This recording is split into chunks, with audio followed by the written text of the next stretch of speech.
Ibadallah, ibadallah, Assalamualaikum warahmatullahi wabarakatuh.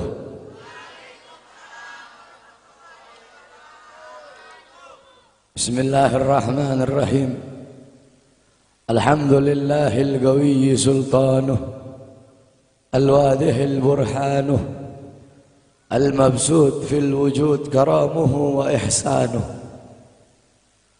اللهم صل على نور الأنوار وسر الأسرار وترياك الأخيار ومفتاح باب اليسر سيدنا ومولانا محمد المختار وآله الأطهار وأصحابه الأخيار عدد نعم الله وإفضاله. Amma ba'd.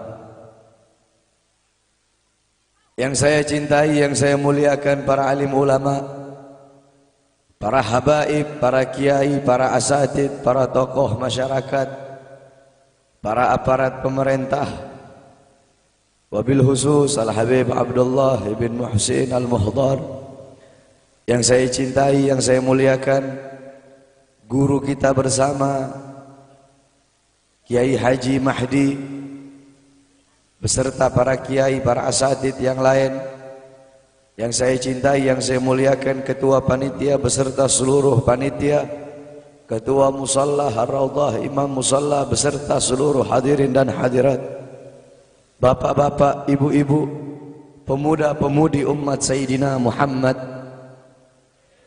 yang selalu dimuliakan oleh Allah Subhanahu wa ta'ala. Alhamdulillah, segala puji dan syukur kembali ke hadirat Allah Subhanahu wa ta'ala. Dialah Allah Subhanahu wa ta'ala, Tuhan seru sekalian alam. Dialah Allah, Raja yang menguasai segala kekuasaan. Dialah Allah Subhanahu wa ta'ala yang maha besar dari segala sesuatu yang besar. Yang besar selain Allah kecil.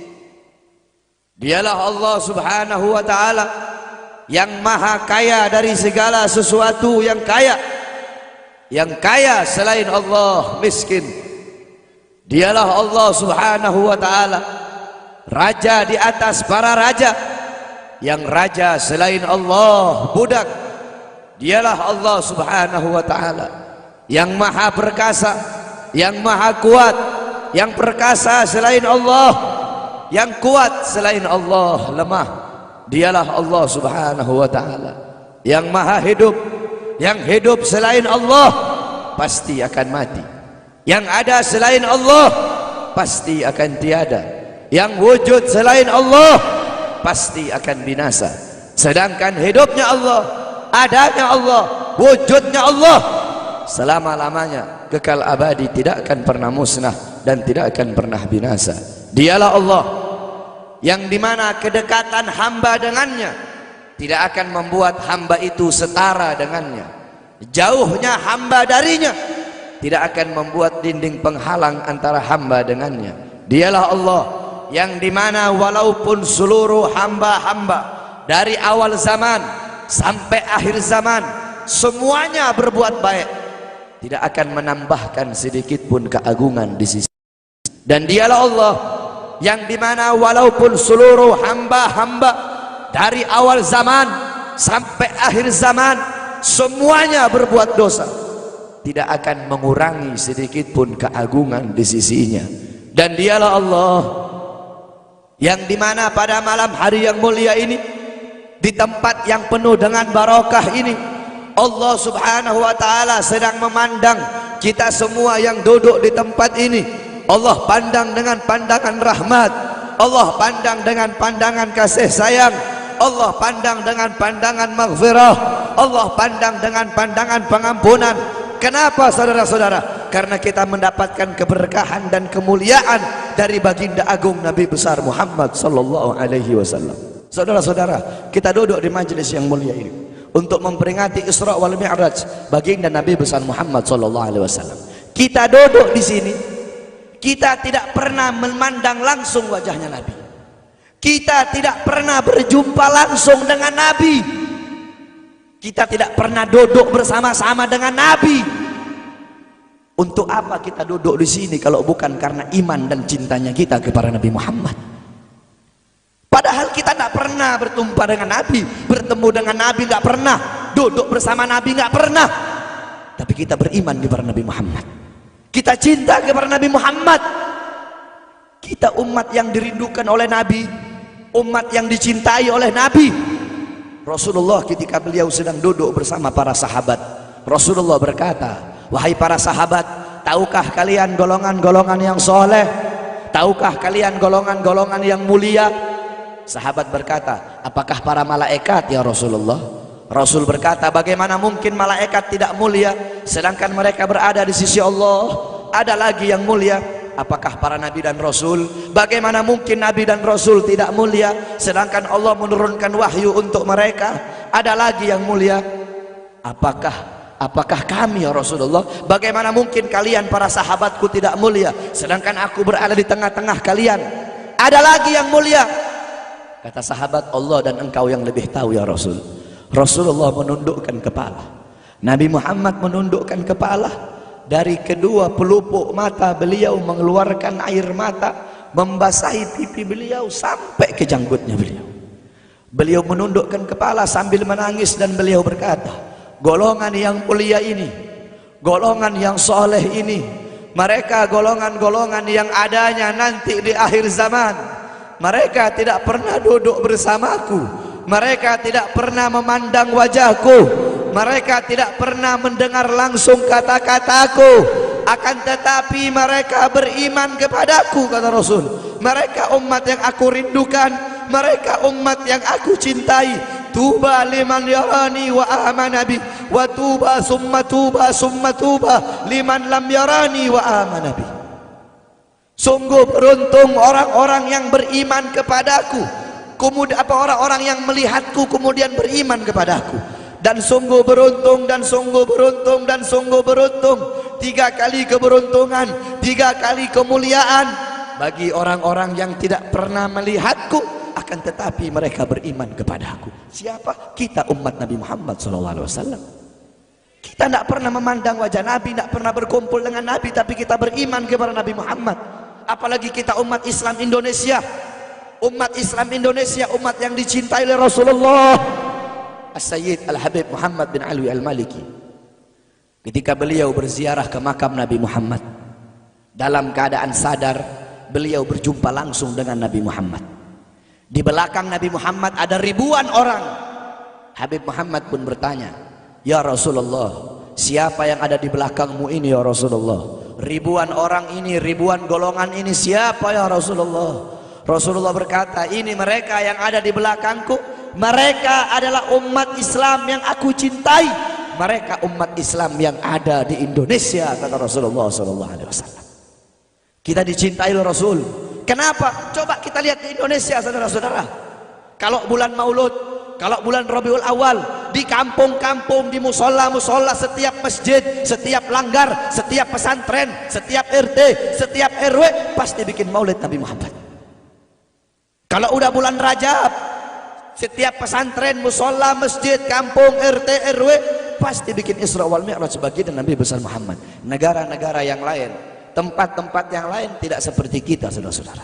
Makanya kita menjadi umat yang dicintai oleh Rasul, umat yang dimuliakan oleh Nabi Muhammad, umat yang dirindukan oleh Nabi Muhammad SAW. Allah berkata dalam Al-Quran, laqad ja'akum rasulun min anfusikum azizun alaihi ma'anittum harisun alaikum bil mu'minina raufur rahim. Hei sekalian umat manusia, yang kaya, yang muda, yang tua, yang muda, yang kaya, yang miskin, mulai pejabat sampai rakyat, ulama sampai umat. Hei sekalian umat manusia, laqad ja'akum, telah sampai kepada kalian, telah datang kepada kalian rasulun, utusan Allah, min anfusikum, dari golongan kalian manusia, azizun alaihi ma anittum, sungguh berat baginya penderitaan yang kau alami, sungguh berat baginya kesusahan yang kau alami. Sebelum kalian susah, dia lebih dahulu susah. Sebelum kalian menderita, dia lebih dahulu menderita. Sebelum kalian menangis, dia lebih dahulu menangis. Sebelum kalian berdarah, dia lebih dahulu berdarah. Azizun alaihi ma'antum, harisun alaikum. Dia menjaga kalian, menjaga akidah kalian, keyakinan kalian, tauhid kalian, syariat kalian, sholat kalian, agar kalian tidak menyimpang, agar kalian tidak tersesat, agar kalian tetap berada di jalannya Allah. Bil mu'minina raufur rahim. Kepada orang-orang yang beriman beliau sangat cinta, beliau sangat sayang, beliau mencintaimu sebelum engkau mencintainya, beliau merindukanmu sebelum engkau merindukannya. Siapa beliau? Siapa dia? Dia adalah seorang manusia yang mengorbankan jiwanya, mengorbankan nyawanya, mengorbankan darah dan hartanya demi kita sebagai umat. Beliau kepanasan, kedinginan, 3 hari 3 malam makan, mengganjal perutnya dengan sebongkah batu. Perut suci beliau berbunyi. Kelaparan bukan untuk dirinya, kelaparan bukan untuk anak cucunya, kelaparan demi kita sebagai umat. Beliau seorang manusia yang pipinya pernah tertusuk duri sampai tembus ke sebelah demi kita sebagai umat. Beliau seorang manusia yang pernah wajah beliau dilempari kotoran demi kita sebagai umat. Lupakah kalian dengan air mata beliau yang menetes setiap malam demi kalian? Lupakah kalian darah suci beliau yang menetes ketika berada di kota Taif, dilempari batu demi kalian? Ketika beliau pergi ke kota Taif, dahi beliau dilempar batu, darah ke beliau keluar. Ketika darah itu jatuh, ditampung darah beliau, ditampung darahnya. Sahabat berkata, ya Rasul, kenapa kau tampung darahmu ya Rasul? Rasul berkata, andaikan darahku jatuh di atas tanah Taif, penduduk kota Taif akan ditenggelamkan oleh bumi, sedangkan mereka adalah umatku. Luar biasa kasih sayang Nabi kepada kalian. Tetapi kita sebagai umat tidak tahu diri. Kita sebagai umat merusak sunnahnya. Kita sebagai umat melanggar ajarannya. Kita sebagai umat semakin hari semakin jauh darinya, meninggalkan pakaiannya, meninggalkan ajarannya, meninggalkan sunnahnya, meninggalkan kepribadiannya, meninggalkan akhlaknya, meninggalkan Al-Qur'annya. Rasulullah SAW yang dimana gal Sayyidina Ali karamallahu wajha, inna Rasulullah fi akhir nafsi harragat syafataihi marratain fa'algaitu sam'i fasami'tuhu yaqul ummati ummati faqubida Rasulullah sallallahu alaihi wasallam wa qala law kanatid dunya tadumu liwahidin la kana Rasulullah sallallahu alaihi wasallam fiha mukhallada. Dari Sayyidina Ali karamallahu wajha, ketika akhir-akhir detik-detik kematiannya Rasulullah, beliau mendengar, beliau melihat dari bibir Rasulullah bergerak dengan 2 kali gerakan. Beliau mendekatkan telinganya, mendekatkan pendengarannya, dan beliau mendengar Rasulullah berkata, ummati ummati, faqubida Rasul, meninggal Rasulullah sallallahu alaihi wasallam. Ketika nyawa Rasulullah akan dicabut, Rasulullah berkata kepada Jibril, wahai Jibril, aku belum puas meninggalkan umat. Aku tidak mau meninggalkan mereka dalam keadaan belum diberi jaminan oleh Allah. Wahai Jibril, sampaikan kepada Allah, aku tidak minta jaminan untuk diriku, aku tidak minta jaminan untuk keluargaku, aku minta jaminan untuk umatku. Wahai Jibril, sampaikan kepada Allah. Jibril pun pergi kepada Allah. Jibril pun berkata, ya Allah, kekasihmu Muhammad meminta jaminan untuk umatnya. Allah bilang, wahai Jibril, katakan kepada Muhammad, aku tidak akan menghinakan umat Muhammad. Basyirhu fa innahu awwalu nasin kharijum minal ardi idza bu'isu. Kemudian beliau ditarik lagi nyawa beliau. Beliau berkata, ya Khalil Israel, wahai kekasihku Israel, apakah seperti ini rasa sakit ketika dicabut nyawa? Israel berkata, iya ya Rasulullah, seperti inilah rasa sakit ketika dicabut nyawa ya Rasulullah.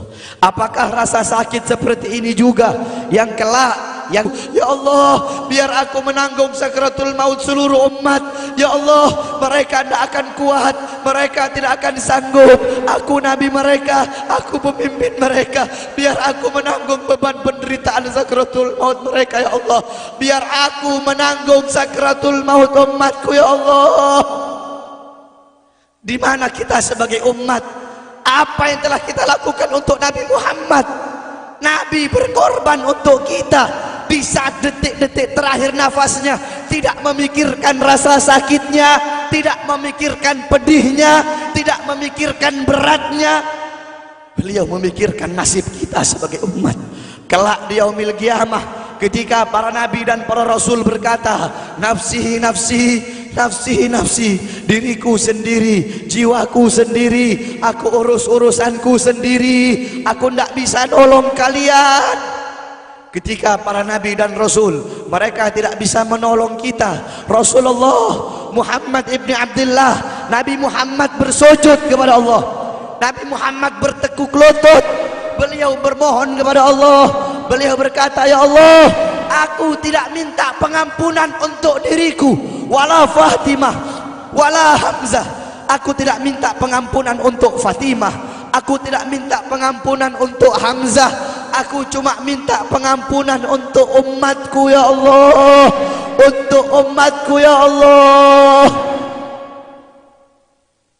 Rasulullah tidak meminta pengampunan untuk dirinya, tidak meminta pengampunan untuk anaknya, tidak meminta pengampunan untuk paman bibinya, tidak meminta pengampunan untuk keluarga atau anak cucunya, tetapi beliau meminta pengampunan untuk kalian sebagai umat.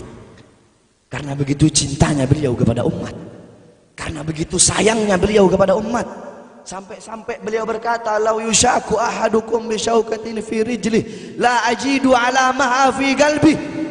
Andaikan kalian, salah satu dari kalian kakinya tertusuk duri, andaikan salah satu dari kita yang duduk di sini kaki kita ada yang terkena duri, pasti kita merasakan sakit. Apa kata Rasul? Maka aku tidak merasakan apa yang kalian rasakan, kecuali yang aku rasakan, sampai dalam hati aku rasakan rasa sakit kalian. Lihat bagaimana cintanya Rasul kepada kita. Apa yang sudah kita lakukan untuk Nabi? Sudahkah kita mengorbankan kedua mata kita untuk memandang hal-hal yang disukai oleh Nabi? Sudahkah mengorbankan kedua tangan kita memberi makan golongan-golongan yang dicintai oleh Nabi? Mengorbankan lidah kita untuk mendakwahkan, mensuarakan ajaran syiar Nabi? Sudahkah mengorbankan kedua kaki kita melangkah ke tempat-tempat yang diridhoi oleh Nabi? Kita masih belum bisa balas jasa Nabi, dan tidak akan pernah bisa membalas jasa Nabi Muhammad. Jangankan kita duduk di sini berjam-jam, walaupun kita duduk di sini sampai pagi kita duduk, seumur hidup kita duduk di sini, masih belum bisa membalas jasa Nabi Muhammad. Sekalipun kita merangkak, engkau merangkak dari rumahmu menuju makam Nabi, merangkak bukan dengan kaki, merangkak bukan dengan bukan dengan tangan. Walaupun kalian merangkak dengan kedua mata dari rumah kalian menuju makam Nabi, itu masih belum bisa membalas jasa-jasa Nabi Muhammad sallallahu alaihi wasallam. Kita tidak bisa membalas jasa-jasa Nabi Muhammad. Kecintaan kita tidak ada apa-apanya. Apakah kecintaan kita lebih besar daripada kecintaan seorang anak kecil yang ada di zamannya Syekh Abdurrahman Ad-Dibai? Di zaman Syekh Abdurrahman Ad-Dibai, pengarang Maulid Diba, ketika beliau ingin berziarah ke makamnya Rasul, ketika beliau ingin ziarah ke makamnya Nabi, ada satu orang anak kecil ingin ikut berziarah. Maka kata rombongan, hai anak kecil, engkau tidak boleh ikut. Ini perjalanan memakan waktu berhari-hari, bisa 4 hari, 5 hari, bahkan sampai 1 minggu. Kau tidak boleh ikut. Pergi anak kecil tersebut. Pergilah rombongan Syekh Abdurrahman Ad-Dibai untuk ziarah ke makamnya Nabi. Tanpa sepengetahuan rombongan, ternyata anak kecil tersebut bergelantungan di bawah kereta kuda Syekh Abdurrahman Ad-Dibai. Anak kecil itu bergelantungan. Dia sampai berhari-hari gak makan, gak minum, gak tidur. Hanya apa? Hanya ingin pergi ziarah ke makam Nabi. Saking cintanya kepada Nabi Muhammad. Dia sembunyi-sembunyi bergelantungan di bawah kereta, nggak makan, nggak minum, nggak tidur berhari-hari. Sampai ketika sampai di Madinah, itu anak kecil jatuh. Itu anak kecil terjatuh. Rombongan bilang, bukankah ini anak kecil yang waktu itu mau ikut? Berarti sudah berhari-hari dia di bawah kereta ini, dia nggak makan, dia nggak minum, dia nggak tidur. Anak kecil itu berlari. Anak kecil itu berlari sampai dia terjatuh. Saking bahagianya dia sudah sampai di Madinah, dia ambil debu-debu Madinah, pasir Madinah, dia ambil, dia usapin ke mukanya. Saking bahagianya sampai itu anak mati. Anak kecil tersebut mati membawa kecintaannya kepada Nabi Muhammad. Anak kecil itu mati, gak makan berhari-hari, gak tidur, gak minum, hanya ingin ziarah ke makam Nabi Muhammad. Padahal anak kecil itu tidak pernah memandang Nabi, tidak pernah berkumpul dengan Nabi, tapi kecintaannya luar biasa kepada Rasulullah. Akhirnya anak itu dimakamkan oleh Syekh Abdul Rahman Ad-Dibai di Madinah.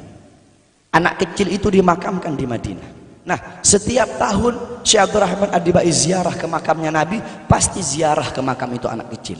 Yang anehnya, setiap Syekh Abdul Rahman Ad-Dibai ziarah makam anak kecil tersebut, kubur anak kecil tersebut bergeser dengan sendirinya mendekati makam Nabi Muhammad SAW. Sampai sekarang makam anak kecil itu ada di samping Masjid Nabawi. Saking cintanya anak kecil tersebut kepada Rasulullah SAW. Kecintaannya kita nggak ada apa-apanya. Kita tiap hari maksiat, tiap hari berbuat dosa, melakukan hal-hal mungkarat, dhalalat, sayyiat. Takutlah kita kepada Allah. Kembalilah ke ajaran Nabi Muhammad. Jadikan beliau sebagai teladanmu, jadikan beliau sebagai pedomanmu.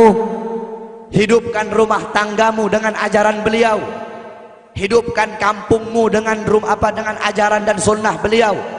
Jadikan rumah tanggamu rumah tangga Sayyidina Muhammad, kampungmu kampung Sayyidina Muhammad, desamu desa Sayyidina Muhammad, kotamu kota Sayyidina Muhammad. Man tasyabbaha biqaumin fahuwa minhum.